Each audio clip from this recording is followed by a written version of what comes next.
قال الله تعالى في كتابه الكريم: أعوذ بالله من الشيطان الرجيم. يا أيها الذين آمنوا اتقوا الله حق تقاته ولا تموتن إلا وأنتم مسلمون.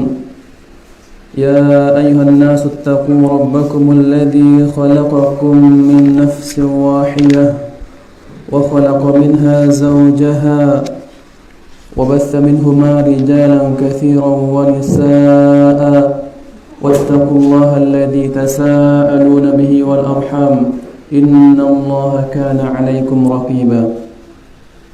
يا أيها الذين آمنوا اتقوا الله وقولوا قولا سديدا يصلح لكم أعمالكم ويغفر لكم ذنوبكم ومن يطع الله ورسوله فقد فاز فوزا عظيما. أما بعد فإن أصدق الحديث كتاب الله وخير الهدي هدي محمد صلى الله عليه وسلم وشر الأمور محدثاتها فإن كل محدثة بدعة وكل بدعة ضلالة وكل ضلالة في النار. Kaum muslimin dan muslimat rahimani wa rahimakumullah, kita bersyukur memuji Allah Subhanahu wa taala atas limpahan rahmat Allah Subhanahu wa taala, nikmat hidayah dan taufik, serta banyak lagi nikmat Allah Subhanahu wa taala yang tak terhingga, yang tak bisa kita menghitungnya. Wa in ta'uddu ni'matallahi la tuhsuha. Kemudian kita mohon pertolongan kepada Allah Subhanahu wa taala agar Allah Subhanahu wa taala menolong kita dengan hidayah dan taufiknya sehingga kita bisa mensyukuri nikmat Allah Subhanahu wa taala. Karena kita yakin kita tidak akan bisa mensyukuri nikmat Allah Subhanahu wa taala kecuali dengan pertolongan Allah Subhanahu wa taala. Kemudian kita mohon ampun kepada Allah Subhanahu wa taala atas banyaknya kekurangan yang ada pada amal kita, atas banyaknya amal-amal kita yang tidak ikhlas.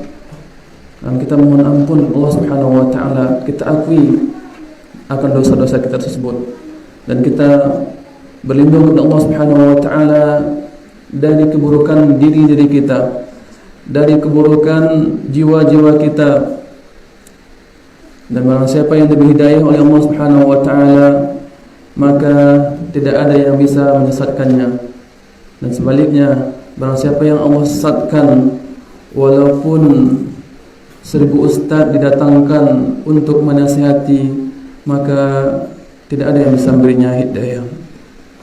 Kaum muslimin rahimani wa rahimakumullah, pelajaran kita pada hari ini, kita akan mencoba memulai mengkaji kitab kecil, yaitu buah karya Imam An-Nawawi. Lebih tepatnya yang kita bahas adalah kitab Al-Arba'in An-Nawawiyah, yaitu hadis Arba'in. Hadis Arba'in ini sangat masyhur di tengah kaum muslimin karena Imam Nawawi adalah seorang ulama yang ma'ruf, dikenal oleh kaum muslimin. Beliau adalah Yahya bin Sharaf, nama beliau Imam Nawawi ini. Beliau lahir di desa Nawa, dan kepada desa inilah beliau dinisbatkan nama beliau, sehingga beliau adalah Nawawi, artinya orang Nawa. Kalau seandainya kita melihat sejarah Imam An-Nawawi ini, maka kita dapatkan bahwasannya beliau memang berbeda dengan anak-anak yang lainnya. Beliau di usia kecil, tak kala berusia 6 tahun, telah hafal Al-Quran. Beliau sangat cinta ilmu, semenjak kecil cinta ilmu. Maka hendaknya kita berusaha menghidupkan ilmu di tengah-tengah keluarga kita, sehingga apa? Sehingga menjadikan putra-putra kita, putri-putri kita cinta dengan ilmu.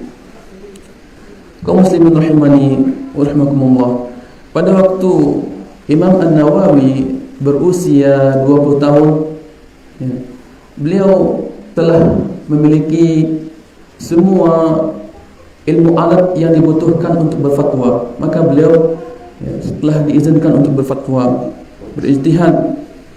Dan kesibukan Imam An-Nawawi rahimahullah adalah beliau sibuk dengan ilmu, sibuk dengan belajar, sibuk dengan mengajarkan ilmu.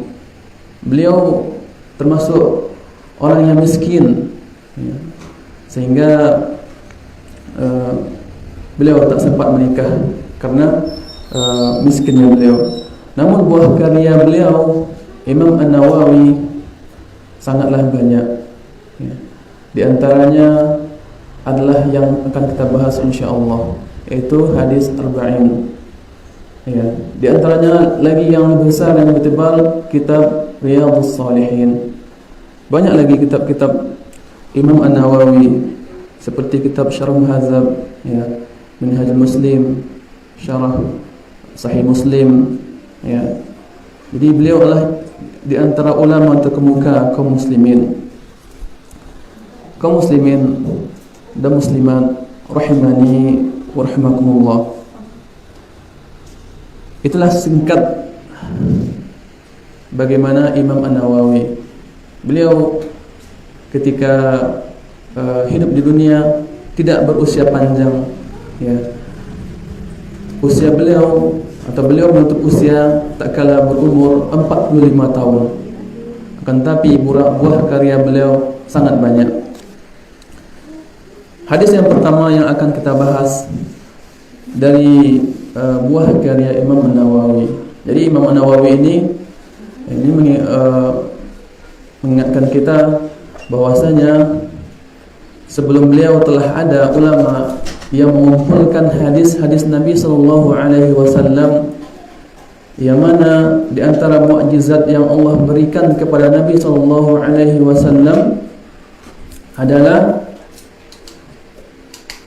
beliau Allah beri jawami'ul kalim.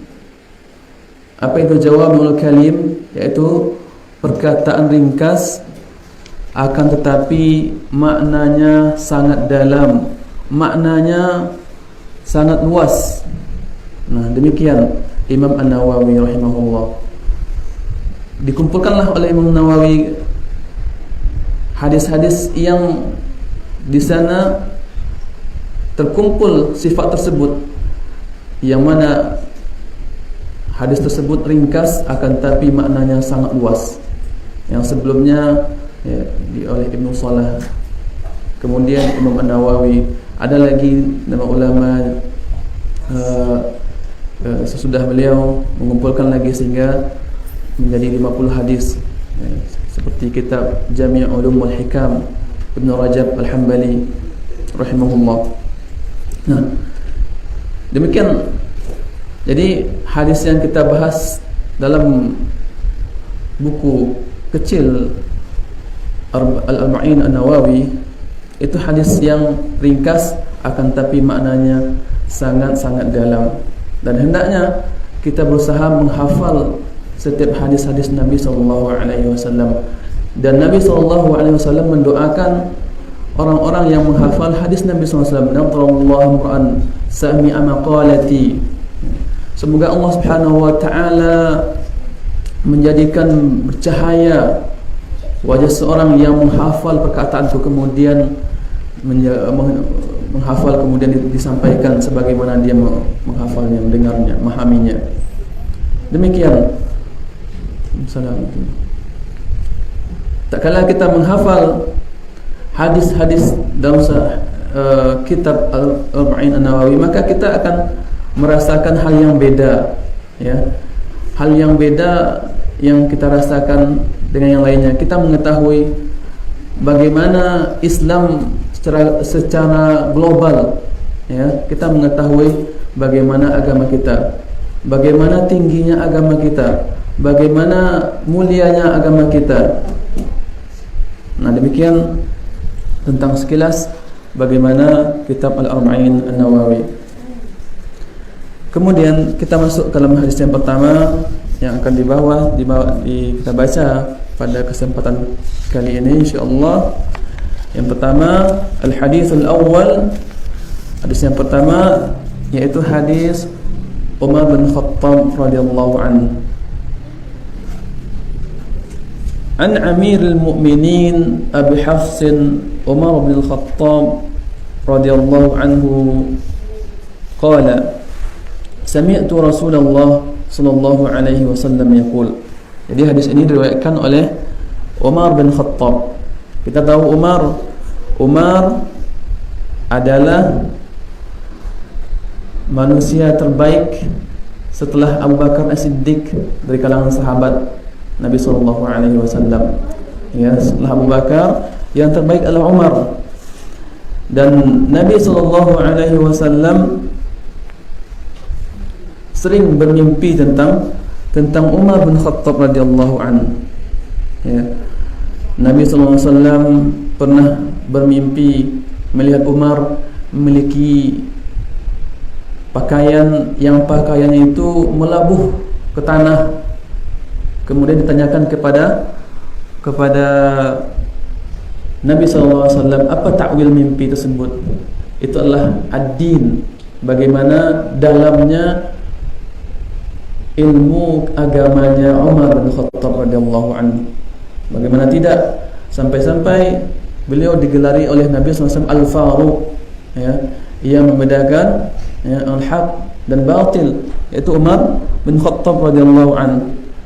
Dan Umar bin Khattab, ya, dalam mimpi juga Nabi sallallahu alaihi wasallam, atau kalau tidak salah di kala Isra dan Mi'raj, Nabi sallallahu alaihi wasallam diperlihatkan tentang istana yang di depannya ada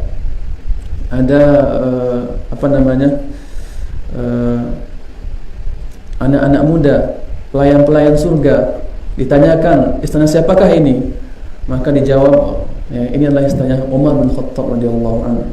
Dan Umar bin Khattab adalah menantu mertua Nabi sallallahu alaihi wasallam, yang mana anak Umar bin Khattab, Hafsah, adalah istri Nabi sallallahu alaihi wasallam, mertua Nabi sallallahu alaihi wasallam.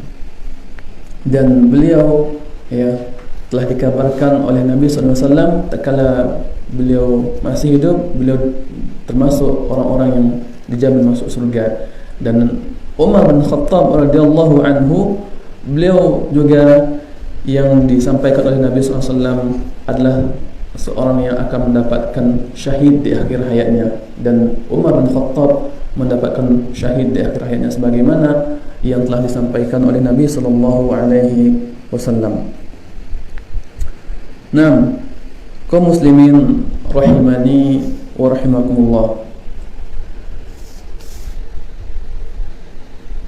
Apa kata Umar? Ya, sami'tu Rasulullah sallallahu alaihi wasallam yaqul.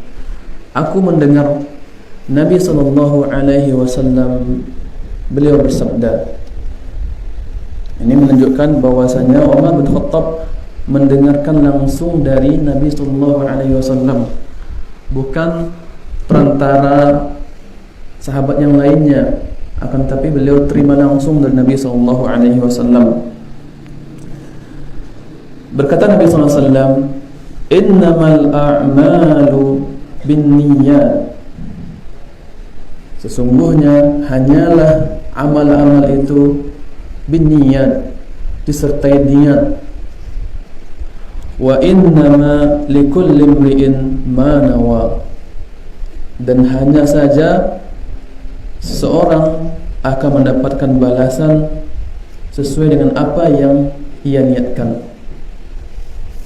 Kemudian Nabi sallallahu alaihi wasallam menyebutkan contoh, faman kanat hijratuhu ila Allah wa rasulih fa hijratuhu ila Allah wa rasulih, wa man kanat hijratuhu lidunya yusibuha aw imra'atin yankihuha fa hijratuhu ila ma hajara ilaihi. Rawahu Bukhari wa Muslim.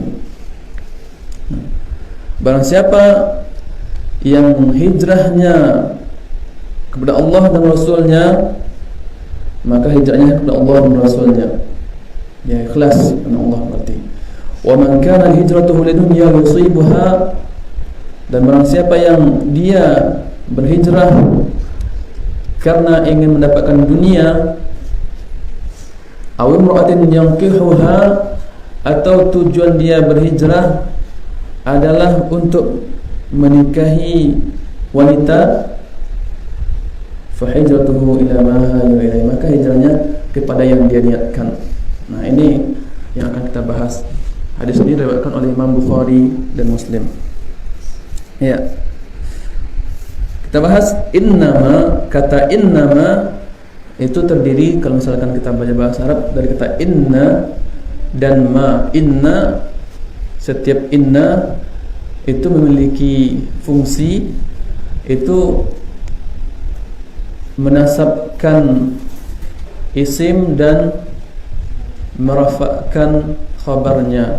Jadi isim inna itu nasab, kemudian khabar inna itu marfu'. Nah, kalau seandainya kita ketemu, kita baca Al-Quran, ya, ini sedikit faedah. Setiap kita baca Al-Quran, apabila kita membaca Al-Quran, setelah kata inna atau misalkan anna, itu kata sesudahnya, huruf terakhir kata sesudahnya itu berbaris nasab. Nah, ada nasabnya, tanda nasabnya dengan fathah. Contohnya innallaha. Innallaha, selalu innallaha, enggak pernah innallahi. Ya, pasti itu innallaha, innallahu. Ya. Nah, kemudian ya, jadi demikian. Kalau ada orang yang membaca innallahi, berarti telah salah mereka membaca Al-Quran, tidak sesuai dengan kaidah.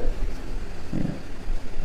Ini kalau seandainya adik-adik yang berada di hadapan ustaz ini baca Al-Quran, setiap bertemu kata inna, maka kalau seandainya kata setelahnya Allah, pasti innallaha, enggak pernah innallahi.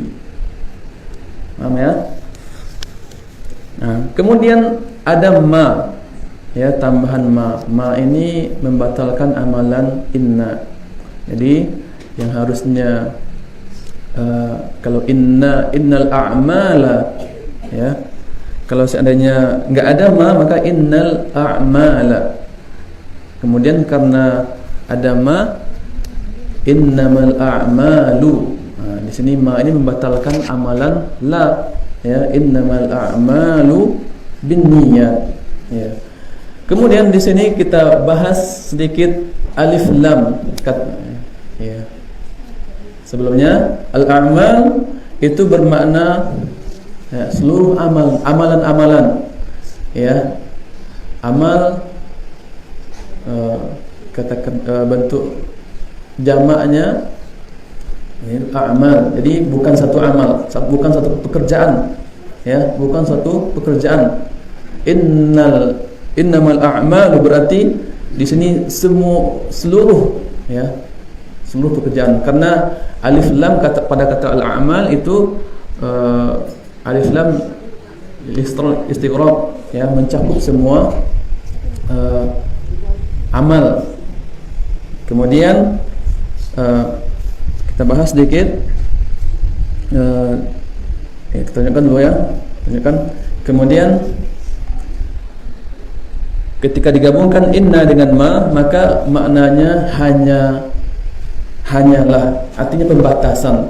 Innama, ya, innama ini bermakna pembatasan, hanyalah amal-amal binniyah, ya, binniyah disertai dengan niat.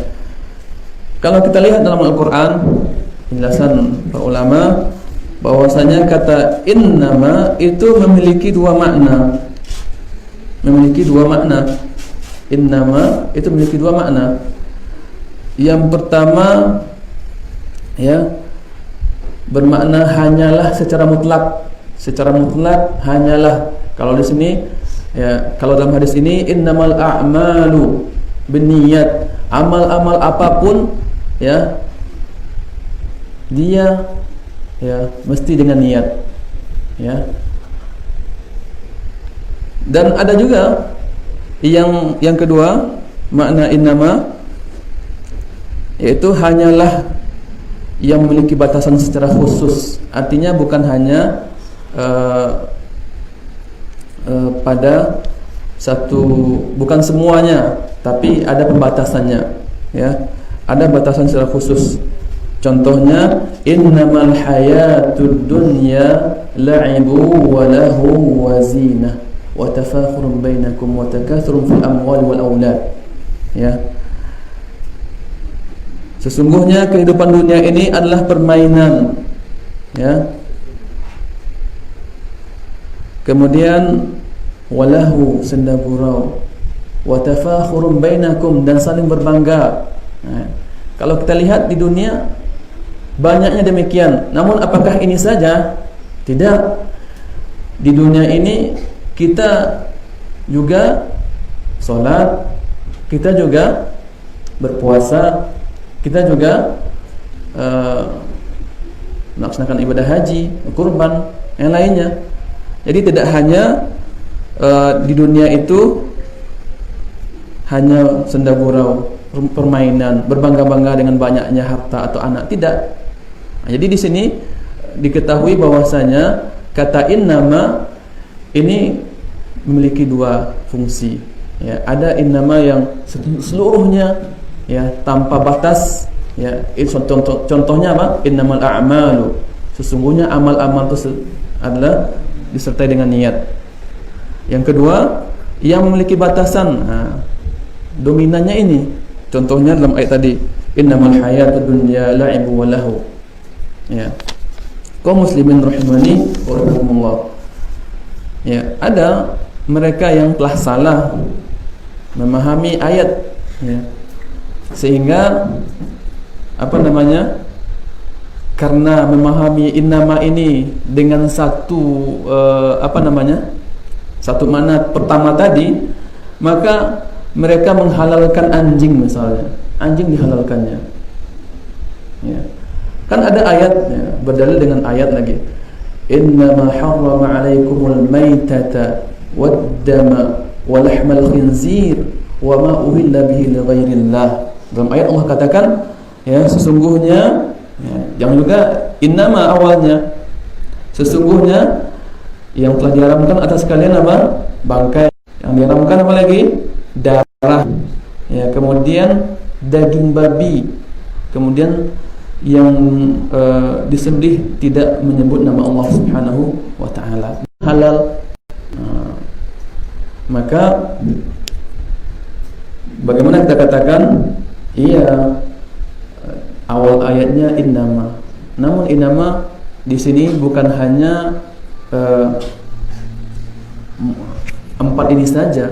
Karena apabila kita melihat hadis Nabi SAW yang lain, maka Nabi juga telah mengharamkan binatang buas. Ya, kita diharamkan untuk memakan binatang buas. Ya, makan binatang yang bertaring, yang memiliki cakar, ya, cakar yang tajam. Nah, demikian. Ya. Jadi tidak tepat mereka menghalalkan anjing, karena Nabi SAW, ya, melarang kita memakan hewan yang bertaring, dan anjing bertaring. Ya, anjing memiliki taring. Nah, kaum muslimin rahimani wa rahimakumullah. Kemudian innamal a'malu, ya. Amal dalam ayat ini, ya, menurut Al-Hafidz Ibnu Hajar, yaitu amal anggota badan, amal lisan. Nah, itu saja, tidak masuk amalan hati.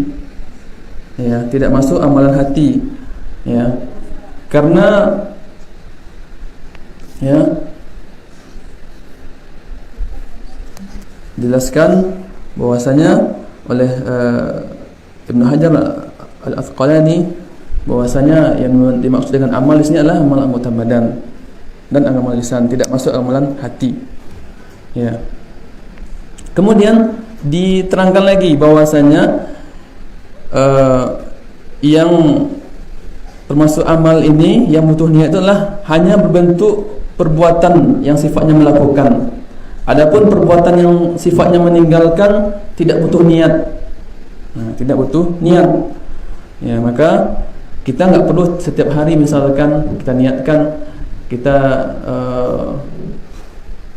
tidak minum khamar, tidak perlu kita niatkan, ya.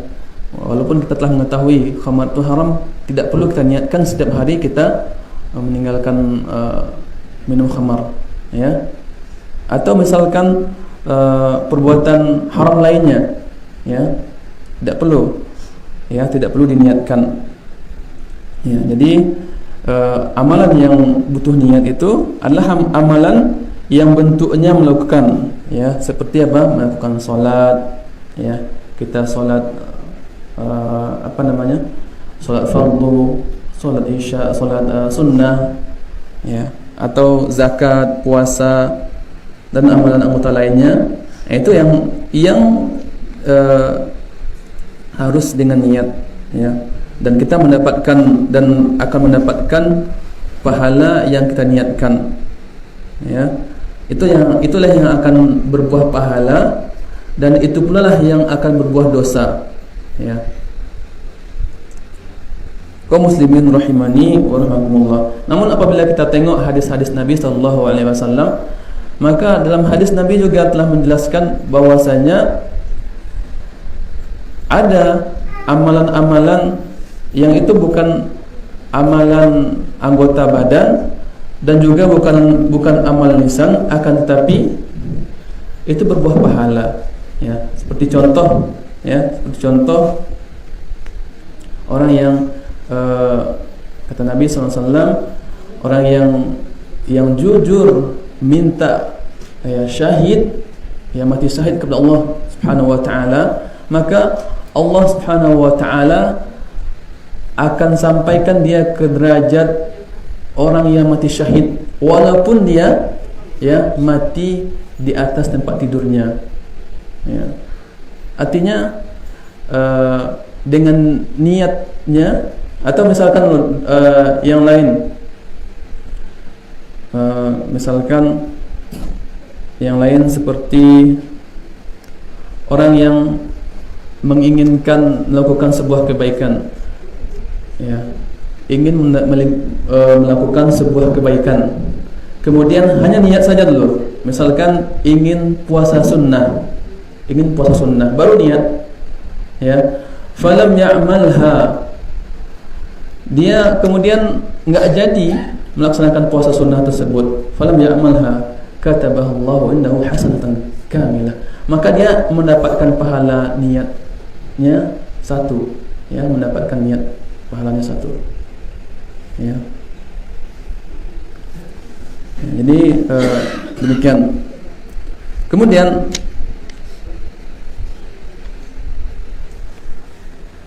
kita lanjutkan. Kemudian bin niyat, ya, bin niyat disertai dengan niat. Huruf ba dalam bahasa Arab, ya, dijelaskan oleh para ulama, ya, setiap huruf di dalam bahasa Arab itu memiliki makna. Huruf alif memiliki makna, ba memiliki makna, ya. Tak kala kita membaca bismillah, ba di awal kata bismillah itu, bi itu maknanya memiliki makna lil isti'anah, minta tolong. Artinya ketika kita minum, kita baca bismillah, ya, tak kala kita baca bismillah, maka berarti kita sedang minta tolong kepada Allah Subhanahu wa taala agar yang kita minum tersebut, ya, betul-betul menjadikan kita mendapatkan manfaat, hilang haus kita, ya, hilang haus kita, ya, tidak menjadi penyakit diri kita, ya, atau minta keberkahan, ya, sehingga mendatangkan banyak kebaikan. Adapun huruf ba pada penggalan hadis ini, ya, bin niyat, ba di sini bermakna lil musahabah, menyertai. Jadi setiap amal itu, ya, disertai dengan niat, ya. Amal-amal itu mesti disertai dengan niat, ya, disertai dengan niat, dan kita akan mendapatkan pahala sesuai dengan yang kita niatkan, ya. Kita akan mendapatkan pahala atau siksa sebatas yang kita niatkan. Nah, jadi dari makna ba pada kata bin niat itu ada dua faedah, ya, ada dua faedah. Yang pertama faedahnya yaitu niat itu harus menyertai amal dari awal sampai akhir, ya.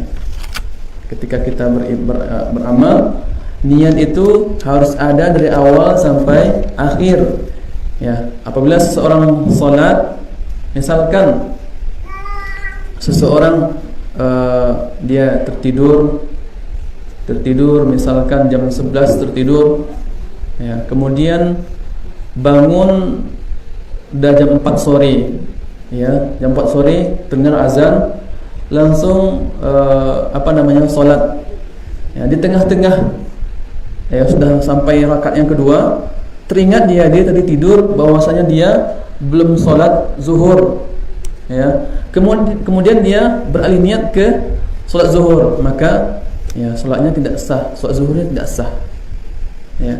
Karena apa? Ya, dia tidak memulai niat salat zuhur dari awalnya, ya. Dia dari awal, maka solusinya apa? Ya, dibatalkan, kemudian mulai kembali, ya, berniat untuk salat zuhur, ya. Demikian. Nah, jadi niat itu harus menyertai dari awal sampai akhir, tidak boleh terputus, ya. Kemudian yang kedua, niat itu harus ada dari awal dan tidak boleh, ya, di tengah-tengah. Dalilnya apa yang kedua ini, ya, kedua faedah ini dalilnya adalah, ya, innamal a'malu binniyat, ya.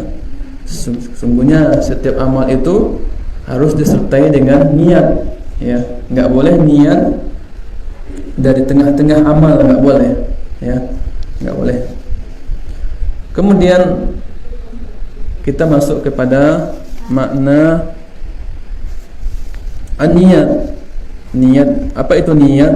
Niat itu artinya al-qasdu wal azmu, ya, bermaksud atau berkeinginan kuat melakukan sesuatu, ya, berkeinginan kuat melakukan sesuatu. Jadi kalau seandainya ada terbetik di angan-angan, ya, itu belum lagi niat, ya. Itu baru lintasan, ya, lintasan pikiran, belum lagi membuahkan niat. Nah, jadi namun biasanya niat itu muncul dari pikiran, ya, dari pikiran. Nah, jadi kalau seandainya kita memikirkan akhirat, ya, memikirkan akhirat, maka yang akan timbul niat untuk beramal soleh. Kita mengetahui bahwasanya, ya, di hari akhir nanti berat, ya, yang akan dihadapi oleh manusia, ya.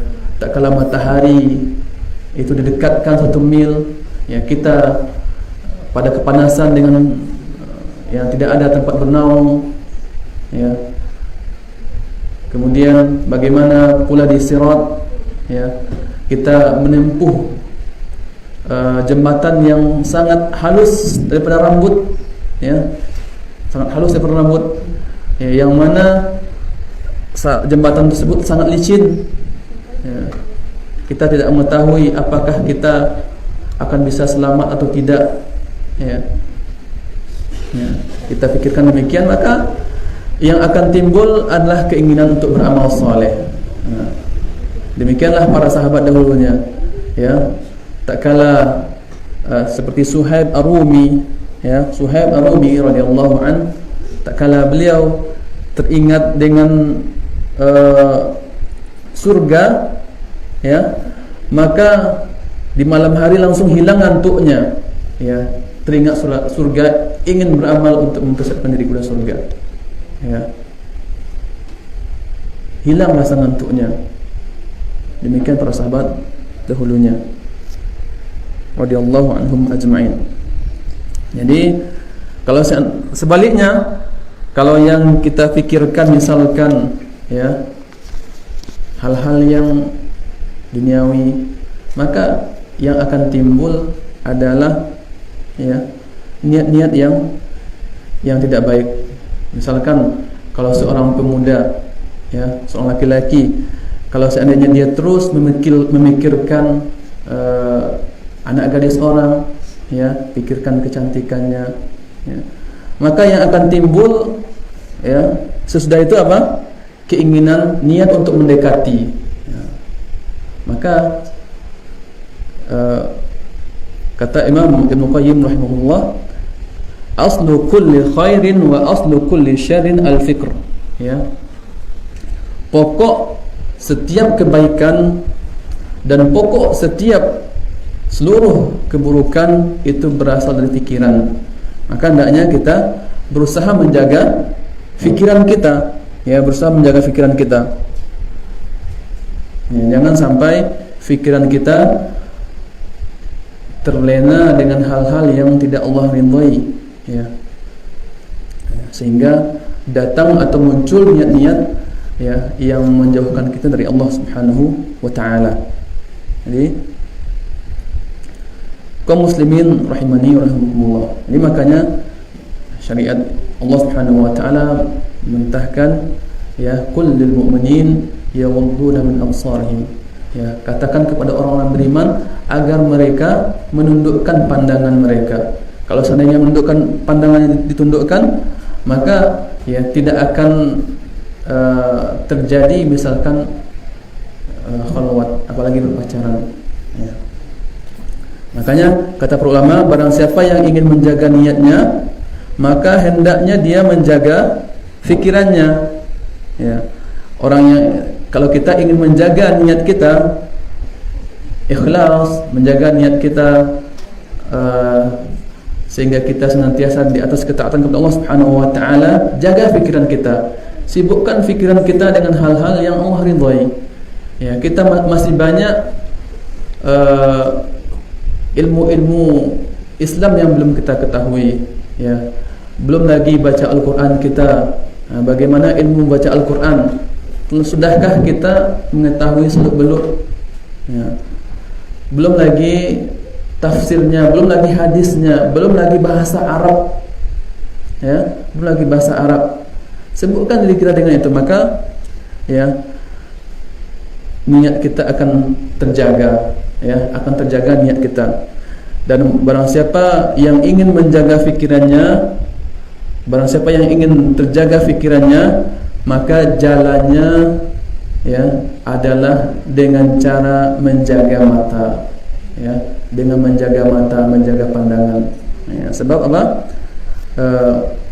Sebagaimana kata para ulama, ya, semua yang dari mata itulah yang masuk kepada fikiran, kemudian dari fikiran timbullah niat, ya, timbullah niat.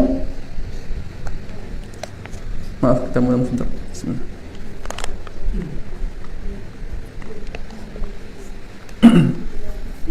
Kaum muslimin rahimani rahimakumullah. Jadi penting bagi kita untuk menjaga pandangan kita, ya, sehingga tidak muncul fikiran-fikiran, ya, kemudian dari fikiran tersebut tidak muncul niat-niat yang tidak baik. Kita lanjutkan. Niat secara istilah itu ada dua macam, ya, makna umum, kemudian secara makna khusus. Secara umum, Imam Al-Baydhawi, ya, mengatakan bahwasanya munculnya keinginan hati, niat itulah munculnya keinginan hati dari kepada yang dilihat dengan tujuan apakah untuk mendatangkan manfaat atau menolak mudarat. Ya. Jadi keinginan hati kepada yang dilihat dengan tujuan untuk mendatangkan manfaat atau menolak mudarat. Tak kala kita melihat sesuatu, maka timbul keinginan, apakah itu berupa mendatangkan manfaat atau menolak mudarat. Ya.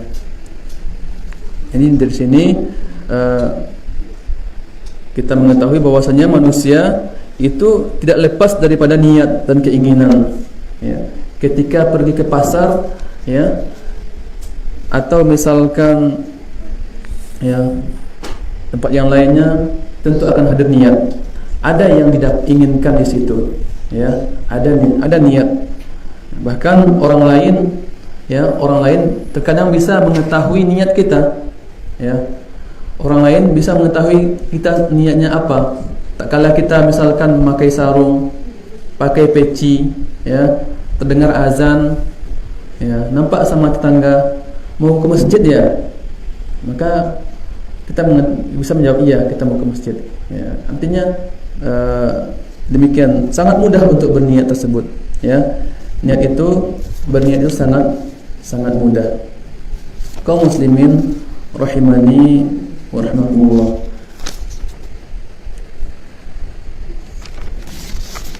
Kemudian secara khusus makna niat adalah, ya, bahwa qasdut taqarrubi ila Allah bi fi'lit ta'at, yaitu berniat, bermaksud untuk mendekatkan diri kepada Allah Subhanahu wa taala dengan melakukan amal-amal ketaatan. Nah, itulah niat. Kemudian kita masuk kepada fungsi niat. Apa fungsi niat? Ya. Fungsi niat yang pertama yaitu membedakan ibadah dengan kebiasaan. Ya. Membedakan ibadah dengan kebiasaan. Ya.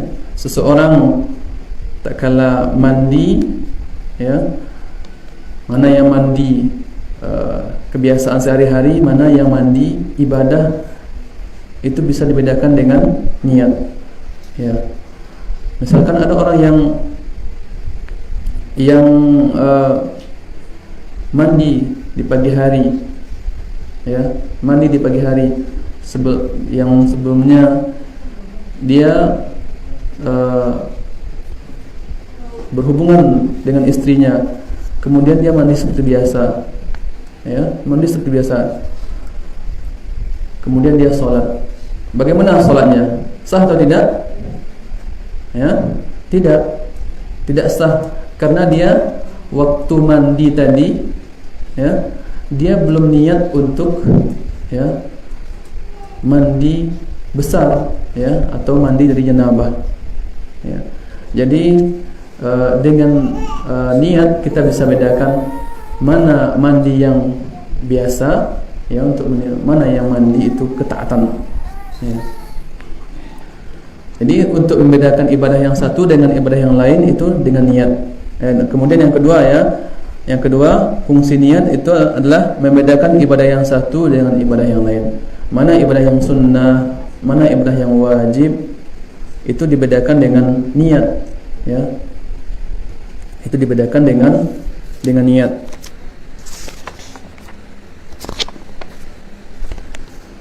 Kemudian tempat niat itu di mana? Tempat niat di mana? Di hati, ya. Tempat niat itu di hati. Ini ijma' ulama, ya. Ijma' ulama bahwasanya tempat niat itu di hati, ya. Bukan di lisan, ya, bukan di lisan. Ya. Dikatakan oleh Syekh Muhammad Utsaimin rahimahullah, wa alam anna niyyah mahalluha al-qalbu wa la yuntaqu biha itlaqan li'annaka tata'abbad liman ya'lam kha'inatal a'yun wa ma tukhfis sudur. Ketahuilah bahwasanya niat itu tempatnya di hati, ya, tidak diucapkan secara mutlak. Karena kenapa? Karena kita beribadah kepada zat yang mengetahui, ya, pandangan mata yang khianat, zat yang mengetahui apa yang tersembunyi di dalam hati, dalam dada, dalam hati. Itu Allah Subhanahu wa taala mengetahui. Yang di dalam hati saja kita dalam hati kita saja, Allah Subhanahu wa taala mengetahui, ya, ini niatnya benar atau ini niatnya tidak benar, maka Allah Subhanahu wa taala tahu gitu.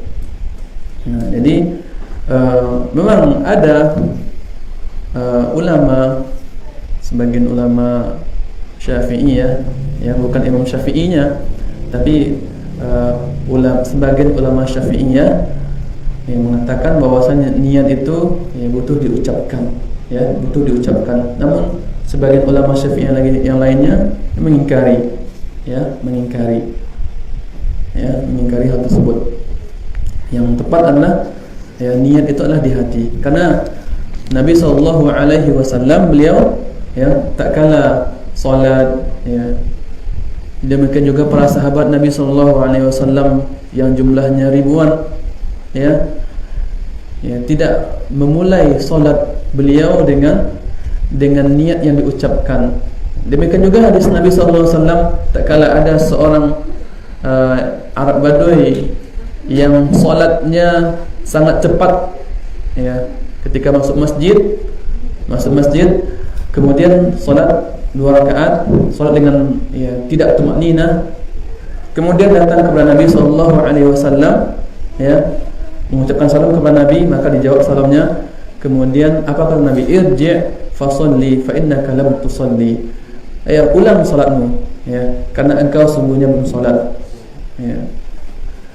Ini di sini Nabi SAW, ya, tidak ada dalam hadis ini ceritakan bahwasanya beliau tidak ada mengajarkan niat, mengucapkan niat. Kenapa?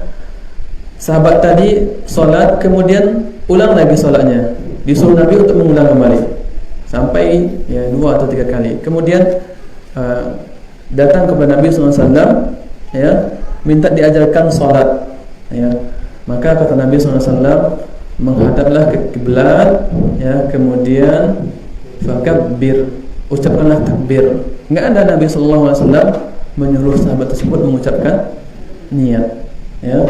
Kalau seandainya niat itu adalah diucapkan dengan lisan, maka tentulah Nabi SAW mengajarkannya. Kaum muslimin rahimani wa rahimakumullah, ya.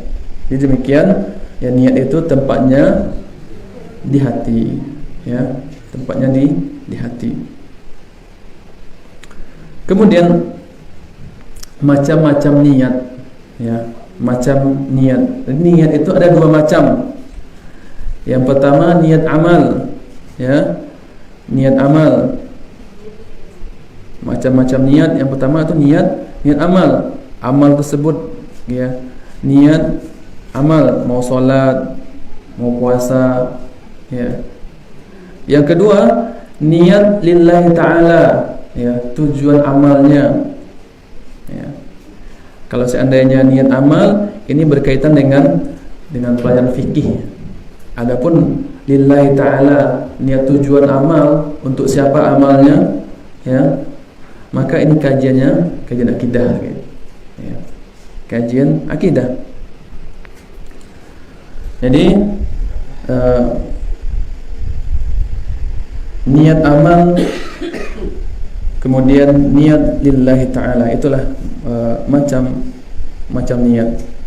Jadi niat amal ini berhubungan dengan sah atau tidaknya amal, diterima atau tidaknya diterima oleh Allah Subhanahu wa taala amal tersebut, itu tergantung dengan niat amal, ya. Kemudian niat lillahi ta'ala, maka tak kala kita beramal, ya, kita untukkan amal kita itu untuk Allah Subhanahu wa taala. Kita tidak boleh dilarang, ya, meniatkan amal ketaatan itu untuk mendapatkan dunia, karena dilarang oleh Allah Subhanahu wa taala. Dalam surah Hud ayat 15 dan 16, Allah Subhanahu wa taala berfirman, "Man kana yuridul," ya, jadi dalam ayat tersebut, ya, Allah Subhanahu wa taala mengharamkan bahwasanya kita meniatkan amal ketaatan itu untuk mendapatkan dunia, ya, untuk mendapatkan dunia. Bahkan itu termasuk syirik dalam niyyah, ya, syirik dalam niyyah. Tidak boleh, ya, haram. Kemudian kaum muslimin rahimani wa rahimakumullah, ya. Imam As-Suyuti mengatakan bila niat amal, ya, niat amal karena Allah, ya, kemudian juga ada niat ingin mendapatkan dunia, ya, contohnya dia berhaji, melaksanakan ibadah haji dengan niat juga dengan niat berbisnis, melaksanakan ibadah haji kemudian dengan niat juga berbisnis. Maka kalau demikian berarti ada dua niatnya, ya. Maka dilihat mana yang lebih dominan. Kalau seandainya niatnya haji yang lebih dominan, maka diterimalah. Kalau seandainya tidak, yang dominan adalah berdagangnya, maka berdagang itulah, ya, hajinya enggak sah. Kemudian bagaimana kalau seandainya seimbang, ya, 50-50, niat ketaatannya 50%, niat mendapatkan dunianya 50%. Maka kalau seandainya demikian keadaannya, ya, gugurlah semua amalnya, gugur semua amalnya. Kaum muslimin rahimani wa rahimakumullah, ya. Kemudian syarat sahnya niat lagi yang akan kita bahas. Syarat sahnya niat. Jadi yang pertama, niat, syarat sah niat itu yang pertama Islam, ya. Kalau ada orang kafir yang dia ingin sholat, maka niat sholatnya tidak sah karena dia, ya, belum Islam. Kemudian yang kedua, syarat sah niat yaitu mumayyiz, ya, ya. Karena yang telah bisa membedakan mana yang baik, yang mana yang buruk. Biasanya berumur 7 tahun. Ini biasanya, ya. Ya, kalau seandainya umur 6 tahun dia telah faham, maka niatnya telah betul. Kalau seandainya ada yang baru 8 tahun, maka, ya, ini di luar kebiasaan, ya, di luar kebiasaan. Ya, Pak? Mumayyiz, ya, telah sampai usia tamyiz, ya, bisa membedakan mana yang baik dan mana yang buruk. Nah, namun ingat, mereka yang mumayyiz ini dalam hadis, ya, Nabi sallallahu alaihi wasallam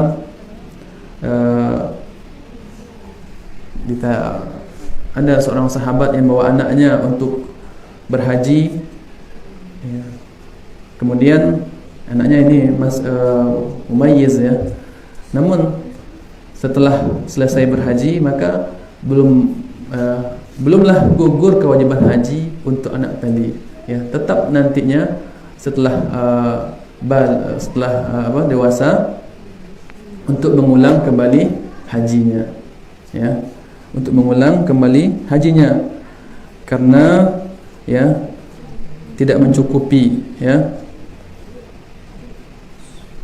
Dan haji mestilah orang yang balik, baru kewajiban hajinya, rukun Islamnya terpenuhi. Yang ketiga, ya,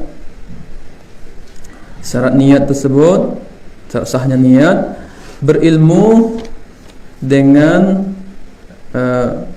ibadah yang diniatkan, apakah dia ibadah sunnah ataukah dia ibadah yang wajib, ya. Jangan sampai dia terbalik, ya. Dia sholat, dia tahu kalau seandainya sholat yang dia lakukan itulah sholat wajib. Jangan sampai dia menyangka sholat yang dilaksanakannya, dikerjakan itu adalah sholat sunnah, kalau seandainya itu sholat wajib. Dan demikian juga sebaliknya, kalau seandainya dia melaksanakan sholat sunnah, maka jangan sampai dia menyangka itulah sholat wajib. Hendaknya seorang mengetahui mana yang wajib, mana yang sunnah. Kemudian yang keempat, ya, yang keempat dari syarat sah niat, antara niat dengan sesuatu yang diniatkan tidak ada yang saling meniadakan, ya, saling meniadakan. Misalkan, ya, misalkan dia berniat, kalau seandainya dia perempuan, ya, dia telah berniat salat, akan tapi sebelumnya dia tahu bahwasanya dia telah sedang datang bulan tauhid, maka niat salatnya batal, tidak boleh dia untuk salat. Demikian juga enggak boleh dia untuk berpuasa, ya. Harus tidak ada yang meniadakan niat tersebut. Nah, kaum muslimin rahimani wa rahimakumullah.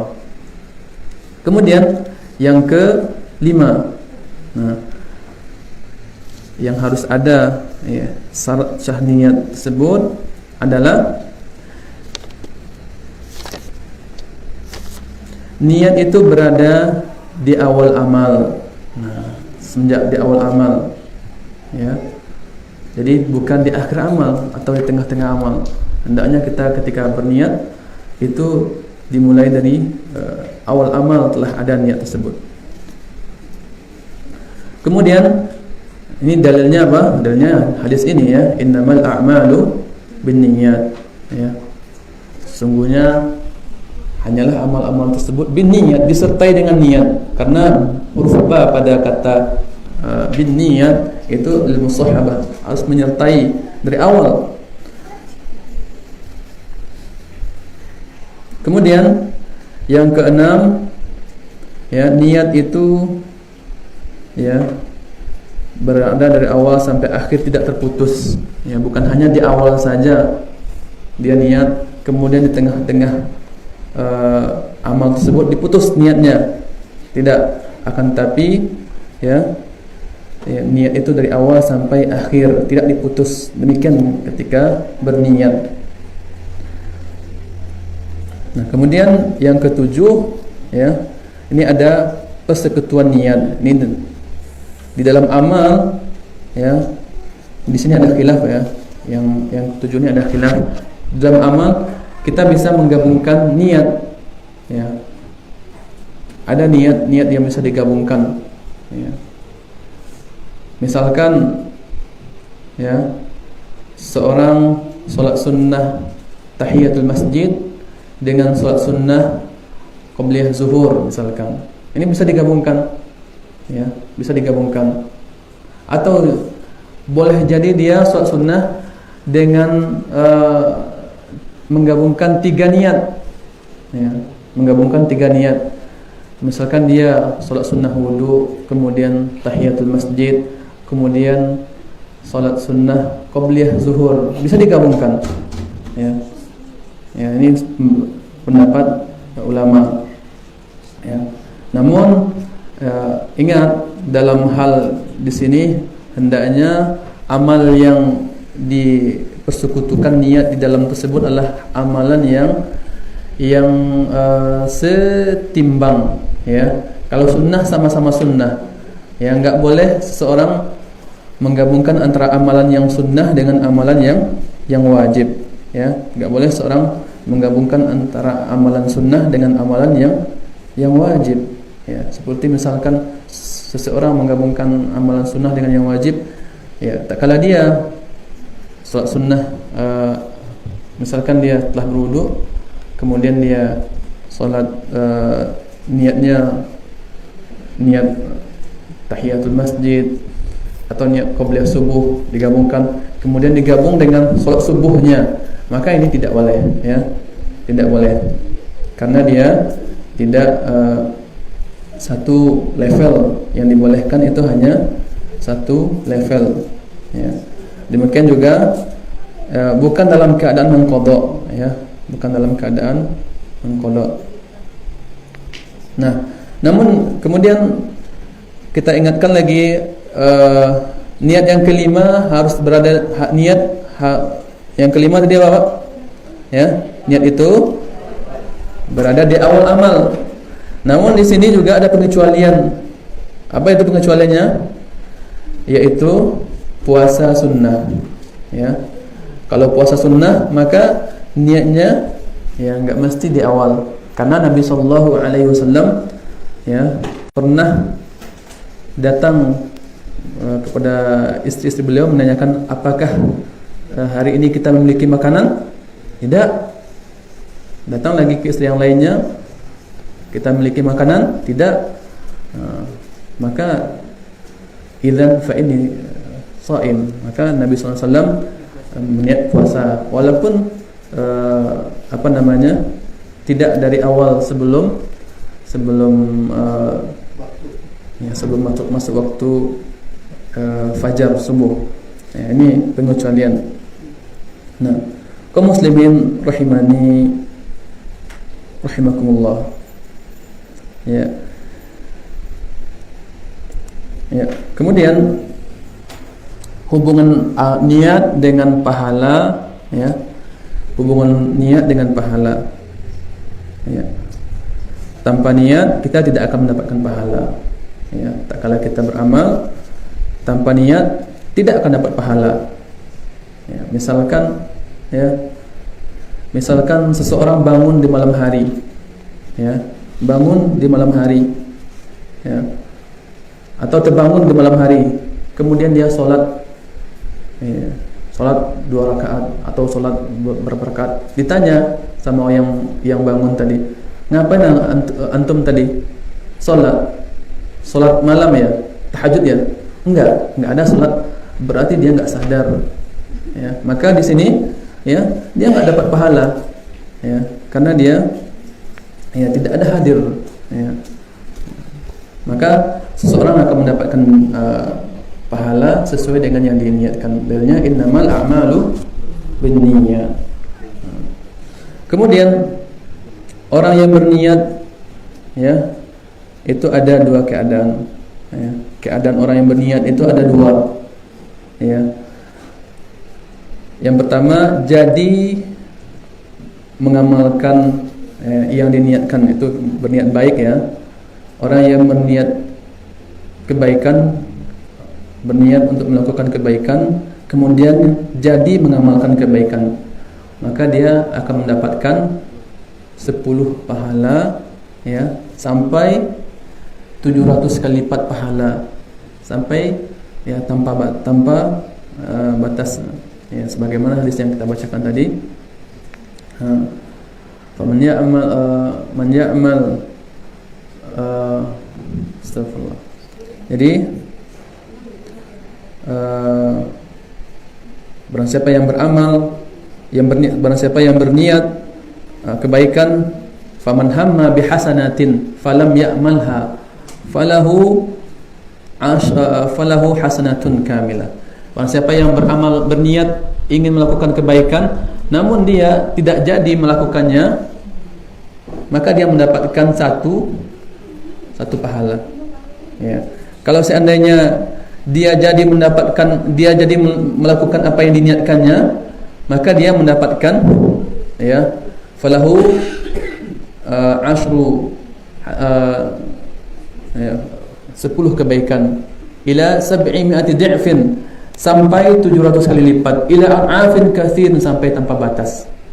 Jadi demikian ya, apabila kita meniatkan kebaikan, kita jadi mengamalkan, mendapatkan 10 kebaikan sampai 700, sampai lebih ya, tak terbatas. Ini bisa apa namanya? Apa penyebabnya? Ya, ini penyebabnya niat ya. Bisa jadi seseorang sholat, sama-sama sholat di satu shaf ya dengan temannya, yang satu cuma dapat niat 10, yang lain mendapatkan niat 700 kali lipat. Ya, 700 kali lipat. Ya, jadi keimanan. Kemudian apalagi yang menyebabkan amal itu bisa berlipat-lipat banding yang lain? Ya, karena ya kesesuaiannya dengan sunnah Nabi sallallahu alaihi wasallam. Jadi sebuah amal apabila dilakukan itu lebih sesuai dengan sunnah Nabi sallallahu alaihi wasallam, maka lebih besar pahalanya. Ya. Contohnya bagaimana? Contohnya apabila seseorang salat sunnah qabliyah subuh, yang mana Nabi sallallahu alaihi wasallam ya ketika salat sunnah qabliyah subuh, beliau salatnya ringkas, tidak memanjang-manjangkan salatnya. Ya. Ketika rakaat yang pertama membaca Al-Kafirun, yang rakaat yang kedua membaca Al-Ikhlas. Ya. Ini ada orang yang berarti salatnya tidak lama. Ya. Kemudian ada orang lain, dia salat sunnah qabliyah subuh, ya, dibaca misalkan suatu surat yang panjang, ya, baca surat An-Naba, ya. Rakaat yang pertama baca An-Naba, rakaat yang kedua baca ya Abasa, panjang salatnya. Namun di sisi pahalanya yang lebih besar pahalanya, ya, itu adalah yang lebih sesuai dengan sunnah Nabi sallallahu alaihi wasallam. Kaum muslimin rahimani rahimakumullah. Para sahabat Nabi sallallahu alaihi wasallam demikian. Ya. Kemudian keadaan yang kedua, orang beramal ya tidak jadi mengamalkan apa yang diniatkan. Ya, dia telah berniat melakukan amal akan tapi tidak jadi mengamalkan kebaikan yang dia niatkan. Maka dia mendapatkan apa? Apa yang dapatkan? Satu pahala, ya, satu pahala kebaikan. Ya. Maka ya hendaknya kita memperbanyak niat yang baik. Ya. Para ulama mereka itu memiliki di antara ibadah ulama yang penting itu adalah apa? Memperbanyak niat yang saleh, niat yang baik. Ya, tak kala kita melihat saudara kita, misalkan dia Allah karuniakan kekayaan, ya. Ya, kalau seandainya kemudian berangan-angan pula lah kita, ya. Kalau seandainya Allah Subhanahu wa taala ya memberikan kekayaan demikian, ya, maka aku akan melakukan kebaikan sebagaimana ya orang kaya itu melakukan kebaikan. Aku akan bikin pula pesantren misalkan, ya, akan aku gratiskan makannya, ya, pendidikannya. Maka dapat pahala sebagaimana ya niat orang yang melakukan yang memiliki harta tersebut. Jadi penting bagi kita untuk berniat, ya. Penting untuk kita berniat. Kaum muslimin rahimani wa rahimakumullah. Ya. Jadi orang yang memiliki niat untuk melaksanakan kebaikan namun tidak jadi mengamalkannya, ini ada dua keadaan, ya. Yang pertama, kalau seandainya dia punya kebiasaan, ya, dia punya kebiasaan, misalkan dia biasa puasa sunnah, kemudian ya karena sakit, ya, karena sakitnya dia tidak bisa melaksanakan puasa sunnah, ya, berarti ada uzur yang membuat dia tidak bisa berpuasa. Maka bagaimana? Apa yang didapatkannya? Berapa pahala yang didapatkannya? Pahalanya akan ditulis dengan pahala yang sempurna sebagaimana dalam hadis Nabi sallallahu alaihi wasallam, tidak dikurangi, ya. Maka penting bagi kita untuk membiasakan amalan-amalan baik, ya. Apabila kita terbiasa puasa sunnah, terbiasa kita misalkan salat malam, ya. Namun ya, suatu ketika kita sakit, ya, tidak bisa kita melakukan puasa sunnah, ya, tidak bisa kita melakukan salat malam karena sakit, maka tetap, ya, ditulis oleh Allah Subhanahu wa taala mendapatkan pahala sempurna, ya, sebagaimana kita tidak sakit, sebagaimana kita ya sehat, ya. Demikian yang akan kita dapatkan. Kemudian ya, apabila kita tidak memiliki kebiasaan yang baik, ya, kemudian kita niat untuk puasa misalkan, atau niat untuk yang lainnya, kebaikan yang lain, kemudian kita tidak jadi melaksanakan apa yang kita niatkan berupa kebaikan tersebut, ya, kita tidak biasa, maka kita mendapatkan satu kebaikan saja, ya, kita mendapatkan satu kebaikan saja. Nah, kaum muslimin rahimani rahimakumullah, ya, hadis ini ya juga mengingatkan kita, para ulama menyebutkan bahwasanya hadis ini mengingatkan agar kita beramal ikhlas kepada Allah Subhanahu wa taala. Jangan sampai amal kita ya bercampur dengan riya, ya.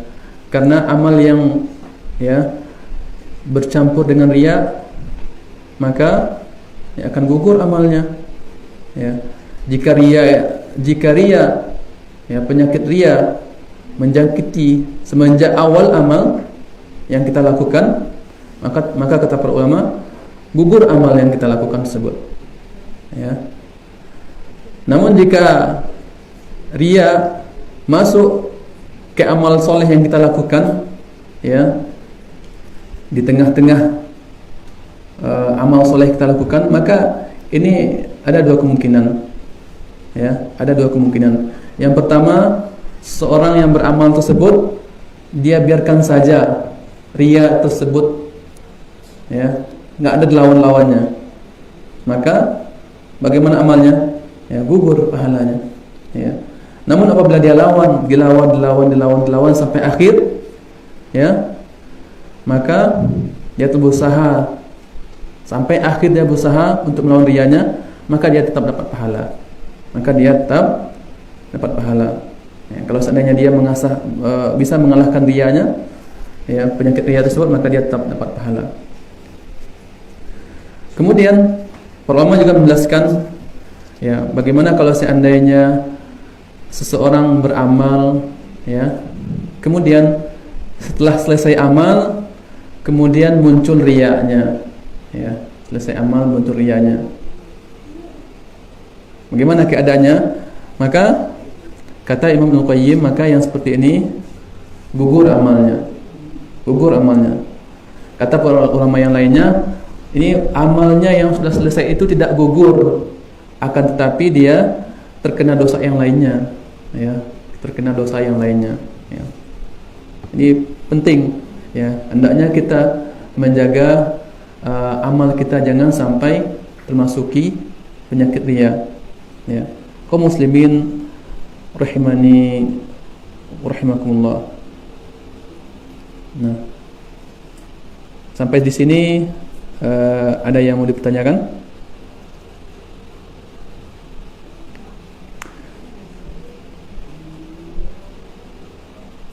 Kemudian dijelaskan lagi, apabila seseorang beramal, ya, awal amalnya sampai selesai amalnya dia riya, ya, dia telah suka beramal dengan amal yang dia riya dalam amalnya, kemudian di akhir kehidupannya dia bertobat, ya, bertobat. Nah, bagaimana keadaan orang seperti ini? Ya, dia kebiasaannya beramal riya, ya, menyumbang di bersedekah, kemudian disebutkanlah kalau seandainya bersedekah di masjid, dituliskan namanya fulan sekian infaknya, ya, di share-nya kemana-mana, dia beramal riya, ya. Kata Ibnu Qayyim, orang yang seperti ini maka hilang pahalanya, ya, hilang pahala amalnya, ya, jadi sangat berat. Kemudian pendapat yang lain, ya, kalau dia bertaubat, ya, kalau dia bertaubat kepada Allah Subhanahu wa taala, maka amalnya diterima kembali oleh Allah Subhanahu wa taala. Ya. Ya. Amal yang tadi riya tersebut Allah terima. Ya, kalau dia bertobat. Ya. Sebagaimana hadis Nabi sallallahu alaihi wasallam dari seorang sahabat yang dahulunya musuhi Nabi sallallahu alaihi wasallam, Ikrimah bin Abi Jahal atau astagfirullah, anu lupa nama sahabatnya. Jadi beliau ketika masuk Islam, ya, ketika masuk Islam beliau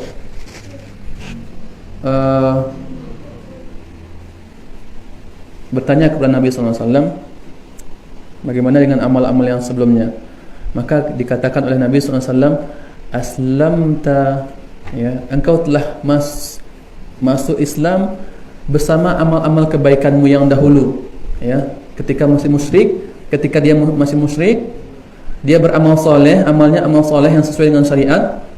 Ya, kemudian dia masuk Islam, maka pahala-pahala yang tadi tidak diterima oleh Allah itu karena kesyirikannya, kekafirannya kepada Allah Subhanahu wa taala, sesudah dia masuk Islam maka Allah terima.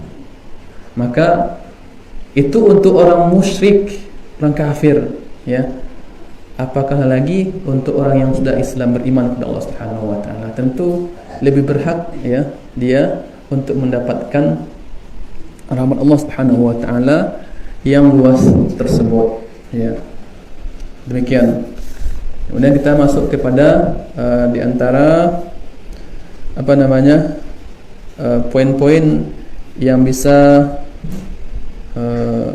atau faedah hadis yang terkandung dari hadis yang pertama, Al-Arba'in An-Nawawi. Yang pertama, ya, niat termasuk bagian iman, ya, niat termasuk bagian iman, ya. Karena dalam keyakinan ahlu sunnah itu apa? Iman itu apa? At-tasdiqu bil qalb, membenarkan dengan hati, ya. Berarti masuk niat, ya. Kemudian diikrarkan dengan lisan, diamalkan dengan anggota badan. Itulah iman. Berarti niat itu termasuk bagian dari iman, ya. Niat itu bagian dari iman, ya. Kemudian wajib bagi setiap muslim mengetahui hukum dan kedudukan amal yang dia lakukan, ya, yang disyariatkan atau tidak, wajib atau sunnah.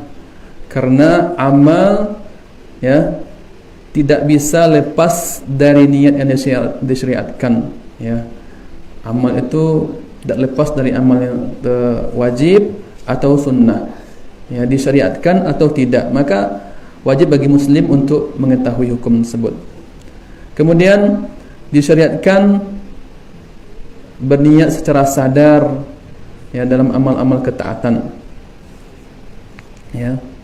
Kemudian yang keempat, amal tergantung dari niat, tentang sah tidaknya, ya, sempurna kurangnya, dan taat atau maksiat, ya. Ini tergantung dengan niat, ya. Amal tergantung niat, baik sah atau tidaknya tergantung dengan niat, ya.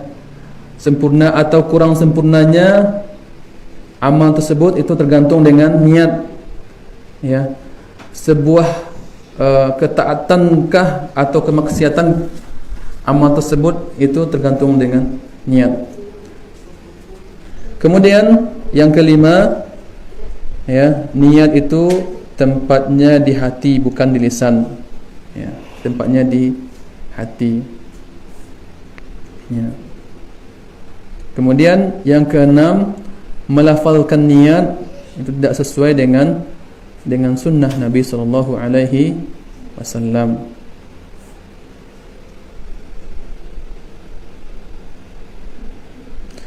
Kemudian yang ke-7, niat yang baik tidak bisa membuat yang haram menjadi halal. Ya, perbuatan mungkar menjadi ma'ruf. Ya, perbuatan bid'ah menjadi sunnah, enggak bisa. Ya, dengan niat saja enggak bisa. Sebagaimana ya Ibnu Mas'ud ya mengingkari orang-orang yang berzikir jamaah, ya. Ada di zaman sahabat Abdullah bin Mas'ud, ya. Ada orang-orang yang berzikir jamaah, ya, berhalaqah. Ya. Kami tidak menginginkan kecuali kebaikan, wahai Abu Abdurrahman. Kemudian apa kata Abdullah bin Mas'ud? Ya. Betapa banyak orang yang menginginkan kebaikan namun tidak mendapatkan kebaikan, tidak sampai dia kepada kebaikan, ya. Harus sesuai dengan sunnah Nabi, dengan ajaran Nabi SAW, baru sesuatu itu menjadi amalan sunnah, ya. Baru sesuatu itu menjadi sesuatu yang ma'ruf, ya. Baru sesuatu itu menjadi yang halal. Kemudian yang ke-8, baiknya tujuan, ya, tidak bisa menghalalkan segala cara, ya. Tujuannya baik namun ya tidak bisa dihalalkan semua cara untuk mencapai kebaikan tersebut, ya. Sebagaimana Ibnu Muljam, ya, seorang yang membunuh Ali bin Abi Thalib, ya, membacakan ayat Allah, yang dibacakan ayat Allah Subhanahu wa taala ketika membunuh sahabat Nabi, ya. Inil hukmu illa lillah. Tidak ada hukum itu kecuali hukum Allah. Ditebasnya Ali bin Abi Thalib radhiyallahu an, ya. Maka apa kata Ali bin Abi Thalib? Kalimatul haq urida bihal batil. Kalimat yang disampaikannya itu benar. Firman Allah Subhanahu wa taala benar, ya. Namun yang diinginkan, ya, adalah sebuah kebatilan. Jadi niat yang untuk mencapai sesuatu tidak bisa dengan segala cara, ya. Dengan membunuh sahabat Nabi SAW, menantu Nabi SAW. Kemudian yang ke-10, wajibnya berhati-hati dari riya. Ya, riya memperlihatkan amal, ya, suka amalnya dilihat. Sum'ah memperdengankan amal, atau beramal karena dunia. Karena apa? Karena akan menghapus amalan, ya. Karena itu semua akan menghapus amal. Kemudian yang ke-10, yang berapa? 9. Ya. Manusia senantiasa digoda oleh setan sehingga rusak keikhlasan dalam beramal. Ini hendaknya kita mengetahui, ya. Orang yang enggak mengetahui bahwasanya setan akan senantiasa datang untuk mengganggu niatnya, maka dia akan termasuk orang-orang yang dipermainkan oleh setan, ya. Akan rusaklah amalnya. Karena setan tujuannya itu bagaimana supaya rusak amalnya. Kemudian yang berikutnya, wajib bagi kaum muslimin dan muslimah memperhatikan perbaikan hati, ya. Sebenarnya kita wajib memperhatikan hati kita.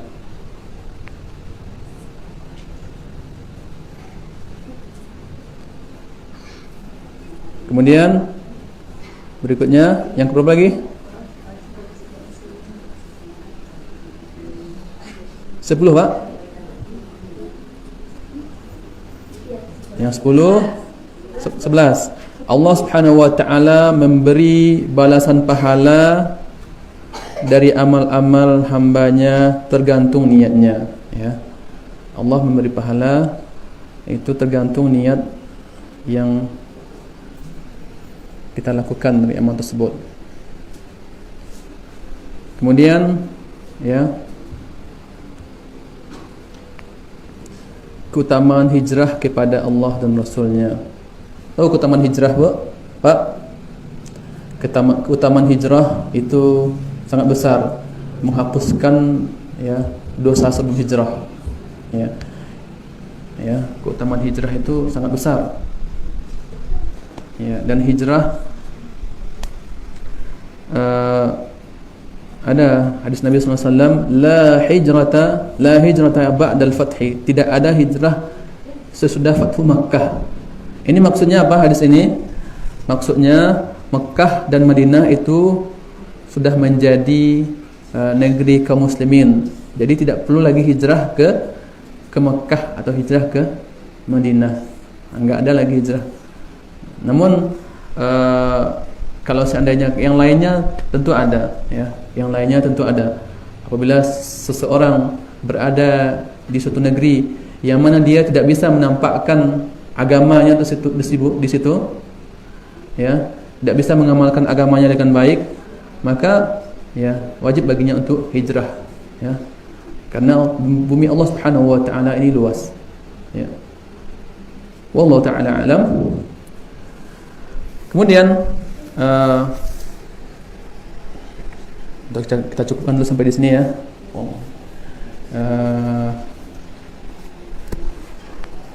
Silakan kalau seandainya ada pertanyaan.